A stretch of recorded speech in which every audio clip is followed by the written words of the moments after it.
नमस्कार दोस्तों, career विदास्तु channel में आप सभी का स्वागत करता हूं। उपस्थित हुआ हूं आपके सामने एक नया वीडियो लेकर, जिसमें हम लोग आज बात करेंगे आरओ 2023 के लिए इतिहास की तैयारी कैसे करें। हिस्ट्री के लिए सबसे बेस्ट रिसोर्स क्या होना चाहिए, स्ट्रैटेजी क्या होनी चाहिए, कैसे हम लोग तैयारी करें जिससे हमारा काम हो जाए, ठीक है, और सिलेक्शन हमारा इंश्योर हो जाए। तो आप सभी लोगों के लिए गुजारिश है, वीडियो को एक बार लाइक कीजिएगा, शेयर कीजिएगा, नए हैं तो चैनल को सब्सक्राइब कीजिएगा और बेल आइकन पे ऑल दबाइएगा। आरओ 2023 के लिए फ्री क्लासेस बच्चों ज्योग्राफी की मंडे से स्टार्ट हो रही हैं और चैनल को सब्सक्राइब जरूर कीजिए। फ्री टेलीग्राम ग्रुप बना दिया गया है टारगेट आरओ 2023 के लिए, जिसमें आपके लिए क्विजेज वहाँ पे डाले जा रहे हैं, डेली करंट की अपडेट्स डाली जा रही हैं, डेली करंट अफेयर का वीडियो आपको मिलता है बच्चों वहाँ पे, और उसकी पीडीएफ भी वहाँ पे आपको प्राप्त हो जाती है। तो आप सभी लोग चाहें तो उसका लाभ ले सकते हैं। और चलिए इस वीडियो को आगे बढ़ाते हैं। चैनल को सब्सक्राइब करिए इन सभी चीज़ों के लिए, और सारे इनिशिएटिव बच्चों चैनल पर निःशुल्क हैं। पीसीएस आरओ के लिए डेडिकेटेड चैनल है। चलिए, सबसे महत्वपूर्ण बात बच्चों क्या है कि इतिहास की तैयारी करें कैसे, इतिहास के लिए बेस्ट बुक लिस्ट क्या होनी चाहिए और बेस्ट स्ट्रेटजी क्या होनी चाहिए, और पहले इतिहास के कितने पोर्शन हैं इसके बारे में हम लोग बात करेंगे। तो सबसे पहले बच्चों आपको पता होना चाहिए कि इतिहास के 3 डिवीज़न होते हैं। जब आप प्रतियोगी परीक्षाओं की तैयारी करते हैं तो सबसे पहले जो बच्चे बिगिनर्स हैं उनके लिए भी बता दूं कि इतिहास में सबसे पहले प्राचीन भारत का इतिहास, उसके बाद मध्यकालीन भारत का इतिहास, और फिर आधुनिक भारत का इतिहास। अब इस वीडियो में बच्चों मैं आपको बुक्स तो बताऊंगा ही, साथ में ये भी बताऊंगा कि इंपॉर्टेंट टॉपिक्स क्या क्या है, ठीक है। तो आप लोग कॉपी पेन ले लीजिए और उसको नोट कर लीजिएगा सभी लोग, और उसी सीक्वेंस में पढ़ाई करिएगा, ठीक है। तो सबसे पहले हम लोग बात करते हैं बच्चों प्राचीन भारत के इतिहास की। तो चूंकि अभी देखिए आपके पास समय है, अभी पीसीएस 2024 में लंबा टाइम है, आरओ का भी नोटिफिकेशन अभी नहीं है, तो आप लोग के पास समय है। आप एनसीईआरटी और रेफरेंस बुक आप चाहें तो पढ़ सकते हैं, उसमें अंडरस्टैंडिंग आपकी उससे बेहतर होगी, ठीक। चलिए, तो सबसे पहले मैं आपको बोलूँगा कि सबसे पहले आपके पास सभी लोगों को क्या करना है, ये एनसीईआरटी प्राचीन भारत के इतिहास की आपके पास होनी चाहिए। प्राचीन भारत के इतिहास की एनसीईआरटी अगर आप ले लेंगे, ये एनसीईआरटी किसकी है, ये राम शरण शर्मा जी ने लिखी है ये एनसीईआरटी। अब आप देख सकते हैं, ऐसे देखिए सभी लोग, ठीक है। तो ये पतली सी एनसीईआरटी है और ये पुरानी एनसीईआरटी है, और ओरिएंट ब्लैक स्वान पब्लिकेशन ने इसे क्या किया है, बुक के फॉर्म में ये रिलीज किया है, ठीक है। तो आप सभी लोग इसको परचेज कर लीजिए। और इसमें जो चैप्टर्स की अगर बात करें तो देखिए सारे चैप्टर्स आपको नहीं पढ़ने होते। मेन चीज़ें जो क्या क्या पढ़नी है मैं आपको बता दे रहा हूँ। सबसे पहले देखिए आपको जो पढ़ना है वो हड़प्पा सभ्यता, इंडस वैली सिविलाइजेशन पढ़ना होता है, ठीक। इसको मैं रख देता हूँ, फिर आपको बताता हूँ। इसके बाद बच्चों वैदिक काल आपको पढ़ना है, उत्तर वैदिक काल आपको पढ़ना है। इसके बाद आपको उत्तर वैदिक काल में लोहे का प्रयोग होने लगा था। इसके बाद महाजनपद आपके अस्तित्व में आते हैं। 16 महाजनपद थे, जिसमें मगध सबसे शक्तिशाली था। मगध सबसे शक्तिशाली था, और मगध के नंद वंश के राजा का नाम आपने जरूर सुना होगा। क्यों? क्योंकि उसी को परास्त करके क्या किया था, चंद्रगुप्त मौर्य ने मौर्य वंश की स्थापना की थी। क्लियर है? अब मौर्य वंश की जब स्थापना हो गई तो मौर्य के बाद आप मौर्य वंश में चंद्रगुप्त मौर्य प्रमुख हैं। इसके बाद बिंदुसार और फिर अशोक। अशोक सबसे महान है और सबसे ज़्यादा प्रश्न अशोक से ही पूछे जाते हैं। इसके बाद बात कर लेते हैं आपका मौर्य वंश के बाद मौर्योत्तर काल आता है आपका। फिर आपका गुप्त वंश आता है, और गुप्त वंश भी बहुत इंपॉर्टेंट है बच्चों। आप सभी लोगों ने नाम सुना होगा चंद्रगुप्त द्वितीय के बारे में, आप लोगों ने चंद्रगुप्त द्वितीय विक्रमादित्य के बारे में सुना है, समुद्रगुप्त के बारे में सुना है, कुमारगुप्त के बारे में सुना है, नालंदा विश्वविद्यालय जिसके समय में अस्तित्व में आया था। तो ये सभी प्रमुख शासक हैं जिनसे क्वेश्चन पूछे जाते हैं, और आपको नालंदा विश्वविद्यालय से संबंधित क्वेश्चन भी देखने को मिलेगा, विक्रमशिला विश्वविद्यालय से संबंधित क्वेश्चन भी देखने को मिलेगा बच्चों। तो ये आपका गुप्त वंश में महत्वपूर्ण है। फिर गुप्तोत्तर काल की बात करें या उत्तर गुप्त काल की बात करें तो उसमें बच्चों आपका हर्षवर्धन का काल बहुत इंपॉर्टेंट है, जिसको पुष्यभूति वंश के नाम से जानते हैं। तो ये आपका बच्चों एंशियंट हिस्ट्री में सबसे इंपॉर्टेंट चैप्टर्स थे जो मैंने आपको बताया। फिर से समराइज कर रहा हूँ बच्चों, इंडस वैली सिविलाइजेशन, सिंधु घाटी सभ्यता। फिर आपका है सिंधु घाटी में 2 महत्वपूर्ण शहर थे, हड़प्पा और मोहनजोदाड़ो, ठीक है। और उसके बाद वैदिक काल, आर्यों का आगमन होता है भारत में। ब्राह्मण क्षत्रिय वैश्य शूद्र की जो स्थापना है, जातिगत व्यवस्था हिंदू समाज में है, वो आर्य काल से ही या वैदिक काल से ही शुरू होती है बच्चों। उत्तर वैदिक काल में, पहले वैदिक काल में क्या था बच्चों, काम के आधार पर विभाजन था, और रिजिड विभाजन नहीं था कि जो ब्राह्मण है वो ब्राह्मण में कुल में उसका बच्चा ही ब्राह्मण होगा, ऐसा नहीं था बच्चों। या जो क्षत्रिय है उसका लड़का ही क्षत्रिय होगा, ऐसी व्यवस्था वैदिक काल में नहीं थी जब ये शुरू हुआ था। पहले काम के आधार पर विभाजन था। और माइग्रेशन की व्यवस्था थी, इतनी फ्लेक्सिबिलिटी थी। लेकिन उत्तर वैदिक काल में क्या हुआ, ये रिजिड हो गया, ये जातिगत आधार पर उसने स्वरूप ले लिया और आज की डेट में भी भारत में ये व्यवस्था अभी भी विद्यमान है। अब आप समझिए कितना मतलब कितना क्या है, किसकी जड़ें कितनी मजबूत हैं। लेकिन ये एक अच्छी बात है बच्चों, मैं तो कहूँगा कि ईस्ट इंडिया कंपनी आई जब भारत में, तो ईस्ट इंडिया कंपनी ने ये जातिगत अवधारणा को काफ़ी हद तक चेंज किया। कैसे चेंज किया बच्चों? क्योंकि आज जो है जाति से ज़्यादा इम्पोर्टेंट क्या हो गया बच्चों, आर्थिक क्षमता हो गई है। आज कोई व्यक्ति आपसे ये बाद में पूछता है कि किस जाति के हैं, ये पहले पूछता है कि आप कितना कमाते हैं या क्या करते हैं। ये बात सही है ना बच्चों? आप लोग एग्री करते होंगे। अगर एग्री करते हैं तो कमेंट बॉक्स में कमेंट करके बताइएगा, ठीक है। तो ये हम लोग को व्यवस्था देखने को मिली। स्त्रियों के अधिकार धीरे धीरे कम किए जाने लगे उत्तर वैदिक काल में, फिर और कम होते चले गए गुप्त काल में, फिर मध्यकालीन भारत में तो सबसे कम हो गए। और फिर ब्रिटिश ईस्ट इंडिया कंपनी जब आई तो धीरे धीरे बच्चों, आपने नाम सुना होगा लॉर्ड विलियम बेंटिक का, सती प्रथा का अंत किया उन्होंने। राजा राम मोहन राय के प्रयासों से ईश्वरचंद्र विद्यासागर विधवा पुनर्विवाह का शुरुआत हुआ और इन सभी लोगों के समाज सुधारकों के प्रयासों से भारत में क्या हुआ बच्चों, भारत में स्त्रियों के एक अच्छे अधिकारों की स्थापना हो पाई और आज स्वतंत्र भारत में स्त्रियां सभी प्रकार से स्वतंत्र हैं और महिला सशक्तिकरण आज की डेट में क्या है, 21वीं शताब्दी में ये बात की जाने लगी कि महिलाएं सशक्त होने लगी। इसमें कोई डाउट है नहीं, ठीक है। और स्वाभाविक सी बात है, क्यों ना हो, महिलाएं भी पुरुषों से कम थोड़ी ना है, महिलाओं को भी उतने ही अधिकार हैं जितने के अधिकार पुरुषों के प्राप्त हैं, ठीक है। चलिए, और हमारे संविधान का अनुच्छेद 15 तो ये कहता है ना, समानता का अधिकार देता है कि जन्म, मूल, वंश, जाति, लिंग और जन्म स्थान के आधार पर भेदभाव किसी के भी साथ नहीं किया जाएगा और कोई भी नहीं कर सकता, ना तो राज्य कर सकता है ना तो कोई दूसरा व्यक्ति कर सकता है। तो ये आप सबको पता है। तो जितनी भी लड़कियां या स्त्रियां ये वीडियो देख रही हैं, मैं उन सबसे कहूँगा कि आपको सर्वप्रथम क्या करना पड़ेगा बच्चों, अपने ऊपर विश्वास रखना पड़ेगा कि हाँ मैं कर सकती हूँ। जब तक आप अपने अंदर विश्वास नहीं रखिएगा तब तक जो है क्या है, समाज आपको सपोर्ट कैसे करेगा। आपको समाज की सोच तो ठीक है बदलने में समय लग रहा है, लेकिन चेंज हो रही है, ये भी आपकी पॉजिटिव चीज़ है बच्चों, ये आपको समझना चाहिए, ठीक है। और सभी लोग जो है ये आज की डेट में विश्वास करने लगे हैं कि स्त्रियां भी या लड़कियां भी लड़कों से कम नहीं है, ठीक।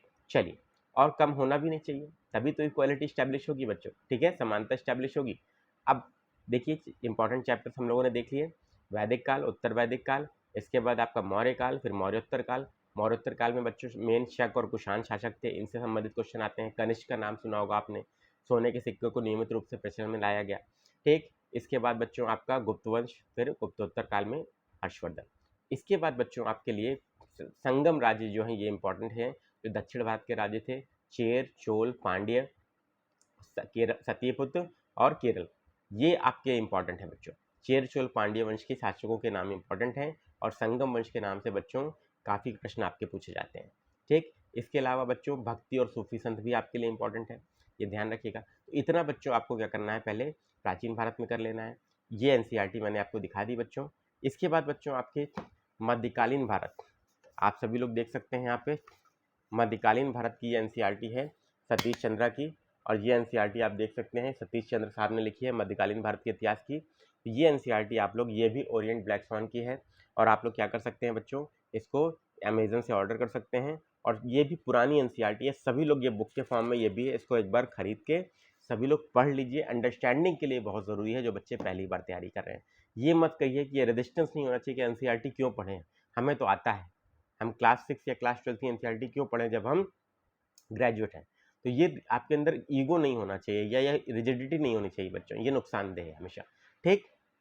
अब मध्यकालीन में दो वंश बच्चों बहुत इंपॉर्टेंट हैं, सबसे ज़्यादा आपके लिए इंपॉर्टेंट है दिल्ली सल्तनत और इसके बाद आपके लिए इंपॉर्टेंट है बच्चों मुगल वंश। तो दिल्ली सल्तनत में आपका, आप जानते हैं कि स्थापना किसने की, कुतुबुद्दीन ऐबक ने। गुलाम वंश, फिर खिलजी वंश, अलाउद्दीन खिलजी का नाम आपने सुना होगा, फिर तुगलक वंश, फिरोज शाह तुगलक, मोहम्मद तुगलक, और फिर सैयद वंश, और फिर लोधी वंश। इब्राहिम लोधी का नाम आपने सुना होगा बच्चों, सिकंदर लोधी ने आगरा शहर की स्थापना की थी और इब्राहिम लोधी के साथ बाबर का युद्ध होता है पानीपत के प्रथम युद्ध में और 1526 में, जिसमें बाबर ने क्या किया, इब्राहिम लोधी की बड़ी सेना होने के बावजूद उसे परास्त किया और तुगलमा पद्धति का उपयोग किया था, जो उसने मध्य एशिया में शैबानी खान से उससे सीखा था, ठीक है। शैबानी खान ने बाबर को हराया था मध्य एशिया में युद्ध में और तुगलमा पद्धति का ही उपयोग किया था, जिस पद्धति का उपयोग बाबर ने क्या किया, जब अपनी हार का विश्लेषण कर रहा था तो उसने देखा कि नहीं, ये टेक्निक ऐसी है जिसको हम इम्प्लीमेंट कर सकते हैं। उसने क्या किया बच्चों, उसने इसके भारत में इब्राहिम लोदी के विरुद्ध इम्प्लीमेंट किया। और वो आप समझिए बच्चों, मैं कहता हूँ ना बार बार आप लोगों से कि कभी भी हार जो होती है वो नुकसानदेह नहीं होती। फेल्योर जो होती है वो आपको सिखाती है कि कैसे जीतना है। ये बाबर की जीवन से आप सीख सकते हैं। ये एक बहुत बड़ा प्रेरणा स्रोत है बच्चों के लिए, ठीक है। तो आप कभी भी अगर असफल हो रहे हैं, यूपी पीसीएस में बहुत सारे बच्चे फ़ोन करते हैं कि सर नहीं हुआ, 85 से 90 हर बार अटक जा रहे हैं, क्या करें? तो सीखिए क्या कमी है, सबको पता रहता है क्या कमी है। जो आपने नहीं किया उसको एक्सेप्ट करिए और जस्ट काम करिए, प्रैक्टिस करिए, टेस्ट सीरीज लगाइए, क्यों नहीं होगा सिलेक्शन, ठीक है, बिल्कुल होगा बेटा। विशियस साइकिल में मत फंसिए 80 से 90 वाली, नहीं तो पूरा जीवन उसी में निकल जाता है बच्चों का। और उसको एक्सेप्ट करिए, एनालाइज करिए अपनी कमियों को और उस पर काम करिए। और 9559088796 मेरा नंबर है, मैं बार बार बोलता हूँ, कोई कॉन्टैक्ट हो, कोई दिक्कत हो स्ट्रैटेजी में तो आप लोग कॉन्टैक्ट कर सकते हैं। इसके बाद बच्चों, इसके बाद आपका एक सिख साम्राज्य आपका इंपॉर्टेंट है, मराठा साम्राज्य आपका इंपॉर्टेंट है, जिससे आपका क्वेश्चन पूछा जाता है मध्यकालीन में, ठीक। अब आ जाते हैं बच्चों हम लोग आधुनिक भारत के इतिहास में। तो मैं आपको पहले ही बोल चुका हूँ बच्चों, spectrum is the best book, spectrum is the best book. आप लोग देख लीजिए, यहाँ पे आपके लिए मैंने दिखाई हुई है स्पेक्ट्रम, आपके सामने ये मैंने शो कर रहा हूँ बच्चों, भारत का आधुनिक। अब आप कह रहे होंगे सर इतनी मोटी किताब कैसे पढ़ेंगे हम? अब इतनी मोटी किताब थोड़ी ना पढ़नी है, आपको पढ़ना है केवल 1857 से। तो मैं आपको दिखा दे रहा हूँ बेटा कि आपको 1857 से ही पढ़ना है। और कहाँ तक पढ़ना है? 1947 तक। ज़्यादा पढ़ना भी नहीं है बच्चों। और कितना पढ़ना है? बस जितना पढ़ उतना ही पढ़िए जितना आपके एग्जाम में पूछा जा रहा है, रिसर्च नहीं करना है बच्चों, ठीक है। तो यहाँ तक बच्चों आपको बस पढ़ना है। मैं आपको बता दे रहा हूँ, पेज नंबर भी आप लोग नोट कर लीजिएगा। और उससे बच्चों आप क्या कर सकते हैं, उससे आराम से आप अपना एग्जाम निकाल सकते हैं।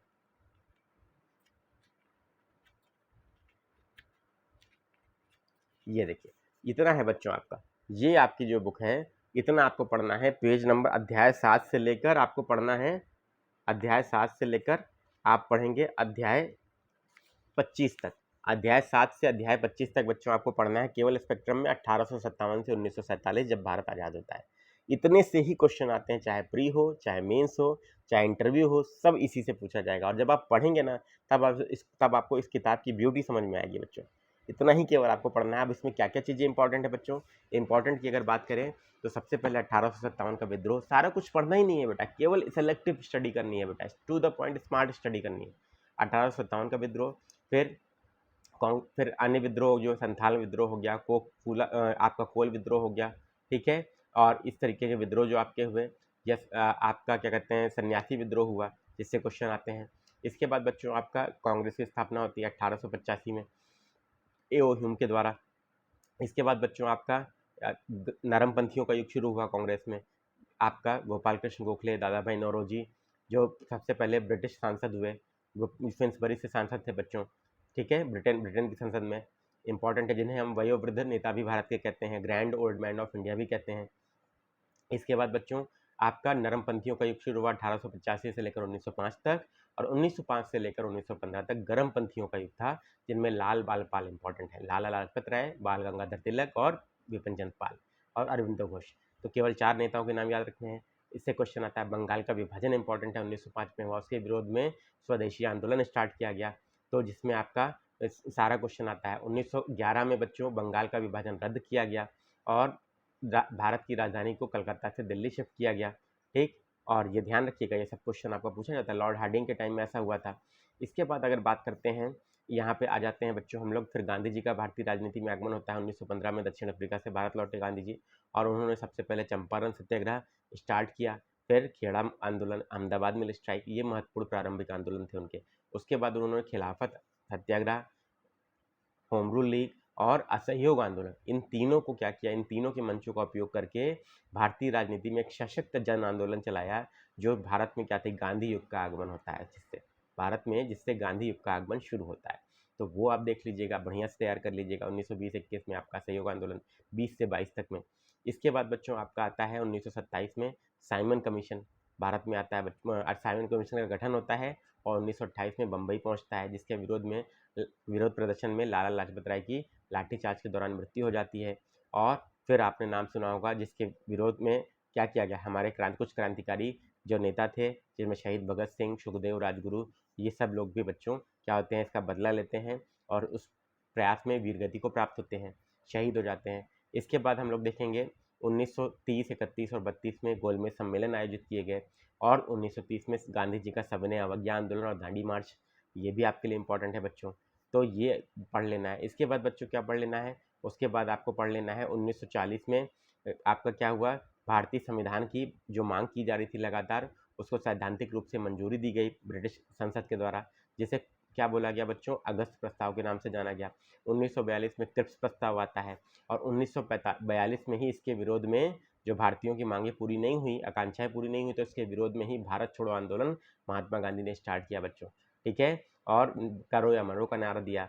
इसके बाद बच्चों आपका द्वितीय विश्व युद्ध 1939 में स्टार्ट हो चुका था और उसी समय नेताजी एक्टिव हो गए और नेताजी ने क्या किया बच्चों, जापान में अपनी सेना का गठन किया। आपने पता होगा आप सभी लोगों को, आज़ाद हिंद फौज के नाम से जिसको जाना जाता है, और जय हिंद का उन्होंने नारा दिया, तुम मुझे खून दो मैं तुम्हें आज़ादी दूंगा। और वो नेताजी सुभाष चंद्र बोस ही थे जिन्होंने सबसे पहले महात्मा गांधी को राष्ट्रपिता कहकर पुकारा था आज़ाद हिंद रेडियो स्टेशन से। ये आप लोग के लिए बहुत इंपॉर्टेंट फैक्ट है बच्चों, ठीक है, ये इंपॉर्टेंट चीज़ है। फिर आपका कैबिनेट मिशन आया बच्चों क्रिप्स प्रस्ताव के बाद, जो 1945 में आता है, जिसके तहत 1946 में आया, जिसके तहत भारतीय संविधान सभा का गठन हुआ और जिस संविधान सभा ने भारत के संविधान की क्या की, निर्माण किया और भारत का संविधान बन जाता है। फिर संविधान सभा आपकी क्या होती है, संसद में कन्वर्ट हो जाती है।